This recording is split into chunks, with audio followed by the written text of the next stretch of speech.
റസൂലുള്ളാഹി സ്വല്ലല്ലാഹു അലൈഹി വസല്ലം വിശ്വാസികളോട് പഠിപ്പിക്കുകയാണ്, നിങ്ങൾക്ക് പ്രാർത്ഥിക്കുന്ന വിഷയങ്ങളിൽ എപ്പോഴും ചോദിക്കുന്ന വിഷയങ്ങൾ ഏതൊക്കെയാണെങ്കിലും ആ പ്രാർത്ഥനകളിൽ വിശ്വാസികളായ ആളുകൾ ശ്രദ്ധിക്കേണ്ട കാര്യങ്ങളിൽ പെട്ട ഒരു കാര്യമാണ്, പ്രാർത്ഥിക്കുമ്പോൾ അയാൾ കൈകൾ ഉയർത്തിയിട്ട് പ്രാർത്ഥിക്കുന്നുവെങ്കിൽ അത് അള്ളാഹുവിന് ഇഷ്ടമാണ്.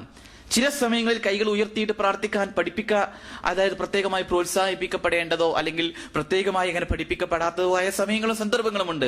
എന്നാലോ 60ഓളം സമയങ്ങളിൽ റസൂലുള്ളാഹി സ്വല്ലല്ലാഹു അലൈഹി വസല്ലം കൈകൾ ഉയർത്തിയിട്ട് പ്രാർത്ഥിച്ചതായി ഹദീസുകളിൽ വന്നിട്ടുണ്ട്. അപ്പൊ കൈകൾ ഉയർത്തിയിട്ട് പ്രാർത്ഥിക്കേണ്ട പ്രാർത്ഥനയുടെ സമയങ്ങളിലും സന്ദർഭങ്ങളിലും അങ്ങനെ പ്രാർത്ഥിക്കുക. റസൂലുള്ളാഹി സ്വല്ലല്ലാഹു അലൈഹി വസല്ലമയുടെ പ്രാർത്ഥനയുമായി ബന്ധപ്പെട്ടുകൊണ്ട് മഹാനായ അബൂ മൂസൽ അശ്അരി റളിയല്ലാഹു അൻഹു നിവേദനം ചെയ്യുന്ന ഒരു ഹദീസിൽ കാണാം, ദഅ നബി സ്വല്ലല്ലാഹു അലൈഹി വസല്ലം ثم رفع يديه ورأيت بياض ابطيه. റസൂലുള്ളാഹി സ്വല്ലല്ലാഹു അലൈഹി വസല്ലം പ്രാർത്ഥിക്കുമ്പോൾ രണ്ട് കൈകളും ഉയർത്തുകയും പ്രവാചകന്റെ കക്ഷത്തിലെ ആ കളറ് പോലും കാണുന്ന രീതിയിൽ, അല്ലെങ്കിൽ കക്ഷത്തിന്റെ വെള്ള നിറം കാണുന്ന രീതിയിലായിരുന്നു പ്രവാചകൻ കൈകൾ ഉയർത്തിയിരുന്നു എന്ന് അബൂ മൂസൽ അശ്അരി റളിയല്ലാഹു തആല നിവേദനം ചെയ്യുകയാണ്. റസൂൽ പ്രാർത്ഥിക്കുന്നതുമായി ബന്ധപ്പെട്ട് ഇബ്നു ഉമർ റളിയല്ലാഹു അൻഹു ഉദ്ധരിക്കുന്നത്, റസൂൽ പ്രാർത്ഥിക്കുമ്പോൾ കൈകൾ ഉയർത്തിയിട്ട് പ്രാർത്ഥിച്ചിരുന്നു എന്ന് മഹാനായ ഇബ്നു ഉമർ റളിയല്ലാഹു അൻഹു നിവേദനം ചെയ്യുന്നുണ്ട്. അപ്പൊ റസൂൽ പ്രാർത്ഥിക്കുമ്പോൾ കൈകൾ ഉയർത്തിയിരുന്നു. അപ്പൊ കൈകൾ ഉയർത്തി പ്രാർത്ഥിക്കേണ്ട സമയങ്ങളിലും സന്ദർഭങ്ങളിലും അങ്ങനെ കൈകൾ ഉയർത്തിയിട്ട് പ്രാർത്ഥിക്കുക. പിന്നെയോ വിശ്വാസികളായ ആളുകൾ ശ്രദ്ധിക്കേണ്ടത്, പ്രാർത്ഥനയുമായി ബന്ധപ്പെട്ടുകൊണ്ടുള്ള മര്യാദകളിൽ റസൂലുള്ളാഹി സ്വല്ലല്ലാഹു അലൈഹി വസല്ലം പഠിപ്പിച്ചൊരു സമയമാണ് ബാങ്കിന്റെയും ഇഖാമത്തിന്റെയും ഇടയിലുള്ള പ്രാർത്ഥന. ബാങ്ക് കൊടുത്തു കഴിഞ്ഞാൽ ആ ബാങ്കിന് മറുപടി നൽകുക, ഇമാമ് പറയുന്ന അതുപോലെ, ബാങ്ക് വിളിക്കുന്ന മുഅദ്ദിൻ പറയുന്ന അതുപോലെ പറയുകയും അതിനുശേഷമുള്ള പ്രാർത്ഥന അത് പറയാം. അശ്ഹദു അല്ലാ ഇലാഹ ഇല്ലല്ലാഹ് അഷ്ഹദു റസൂലുള്ളാഹി പറയുമ്പോൾ റളീതു ബില്ലാഹി റബ്ബ വബിൽ ഇസ്ലാമി ദീന വബി മുഹമ്മദിൻ നബിയ അങ്ങനെ പഠിപ്പിച്ചു. അതോടൊപ്പം തന്നെ നമ്മുടെ ജീവിതത്തിൽ പ്രാർത്ഥന, ആ ബാങ്ക് കഴിഞ്ഞ ഉടനെ റസൂലുള്ളാഹി സ്വല്ലല്ലാഹു അലൈഹി വസല്ലമയുടെ പേരിൽ ആദ്യം സലാത്ത് ചൊല്ലുക. പിന്നെയോ അല്ലാഹുമ്മ റബ്ബ ഹാദിഹി ദഅവത തമ്മ തുടങ്ങുന്ന ആ പ്രാർത്ഥന നിർവഹിക്കുക.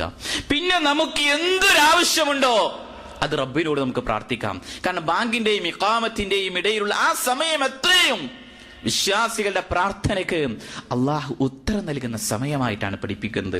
നോക്കൂ നിങ്ങൾ, പലപ്പോഴും നമസ്കാരത്തിന്റെയും ആ ബാങ്കിന്റെയും ഇഖാമത്തിന്റെയും ഇടയിലുള്ള സമയമെന്ന് പറഞ്ഞാൽ സംസാരങ്ങൾ ഏറ്റവും കൂടുതൽ പറയാനുള്ള സമയങ്ങളായിരിക്കും, കാരണം ഒരു വിശ്രമ സമയമായിട്ടാണ്. എന്നാലോ വിശ്വാസികളെ സംബന്ധിച്ചിടത്തോളം പ്രാർത്ഥനയ്ക്ക് ഉത്തരം ലഭിക്കുന്ന സമയമായിക്കൊണ്ടാണ് റസൂൽ പഠിപ്പിച്ചത്.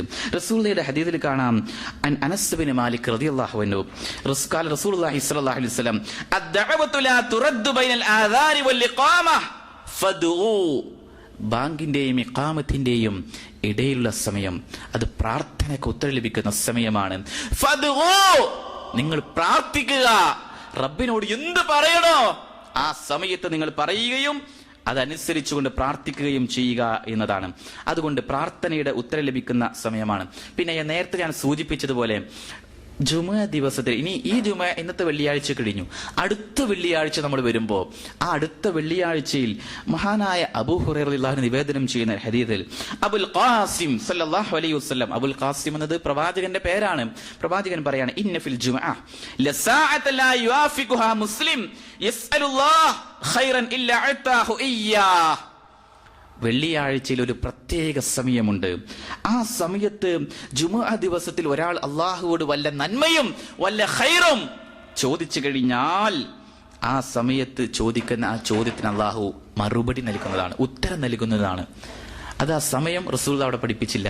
പക്ഷേ പണ്ഡിതന്മാർ അതിനെക്കുറിച്ച് പറഞ്ഞത് നോക്കൂ നിങ്ങൾ, മഹാനായ ഇമാം ഇബ്നു ഹജർ അൽ അസ്കലാനി റഹ്മഹുല്ലാ ഈ ഹദീസുമായി ബന്ധപ്പെട്ടുകൊണ്ട് വിശദീകരിക്കുന്നത് അത് അസ്ർ നമസ്കാരത്തിന് ശേഷമുള്ള അല്പസമയമാണ്.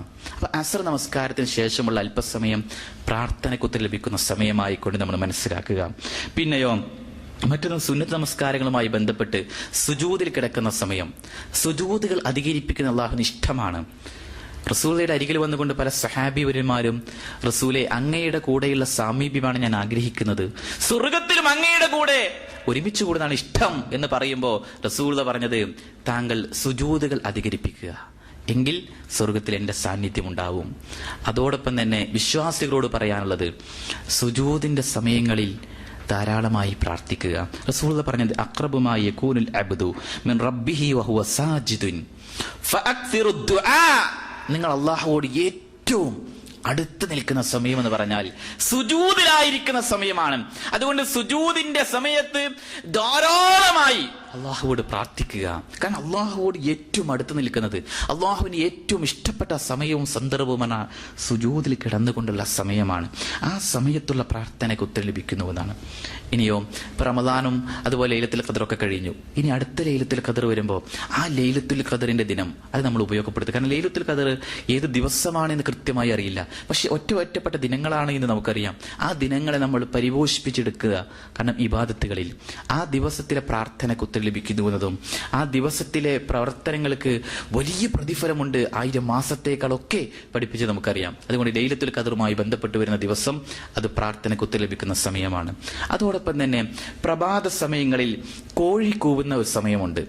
ആ സുബഹിയോട് തൊട്ടടുത്ത ആ സമയങ്ങളിൽ, ആ സമയത്ത് നിങ്ങൾ അള്ളാഹുവോട് വല്ല നന്മയും ചോദിക്കുന്നുവെങ്കിൽ നിങ്ങളുടെ പ്രാർത്ഥന അള്ളാഹു സ്വീകരിക്കും. റസൂൽ പറയുകയാണ്, ഇദാ സമിഅ്തും സിയാഹ ദീക